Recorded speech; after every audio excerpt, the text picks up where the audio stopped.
রাম মন্দিরের রামলালার যে মূর্তি সেটি তৈরি করেছেন কর্ণাটকের মহীশূরের এক ভাস্কর অরুণ যোগীরাজ।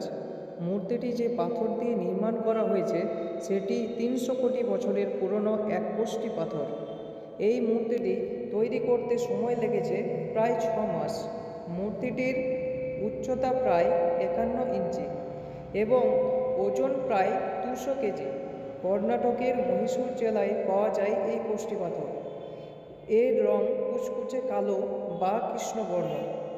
এই শিলার মূল উপাদান হল ক্যালসাইট। ক্যালসাইট কার্বনেটের স্থায়ী রূপ এটি। বছরের পর বছর পড়ে থাকলেও এই পাথরের কোনো ক্ষয় হয় না। প্রথমে সিদ্ধান্ত নেওয়া হয়েছিল যে শালগ্রাম শিলা দিয়ে মূর্তিটি নির্মাণ করা হবে। নেপালের কালীগণ্ড জলপ্রপাত থেকে তুলে আনা হয়েছিল এই শালগ্রাম শিলাটি। এই শিলাকে ভগবান বিষ্ণুর প্রতীক বলে মনে করা হয়। ৩৫ টন ওজনের দুটি শিলাখণ্ড নেপাল থেকে অযোধ্যায় নিয়ে আসা হয়।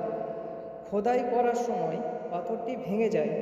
পরে মহীশূরের সেই কোষ্ঠী পাথর দিয়েই রামলালার মূর্তিটি নির্মাণ করা হয়। মূর্তিটির উপরিভাগে স্বস্তিক, ওম, গদা ও সূর্য খোদাই করা হয়েছে।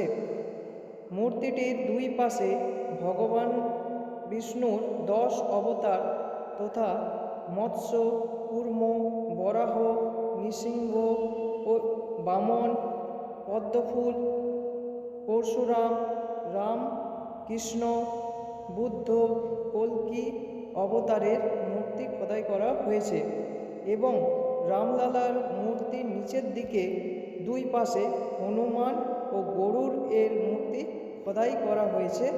এটি হলো রামলালার মূর্তির বিশেষত্ব।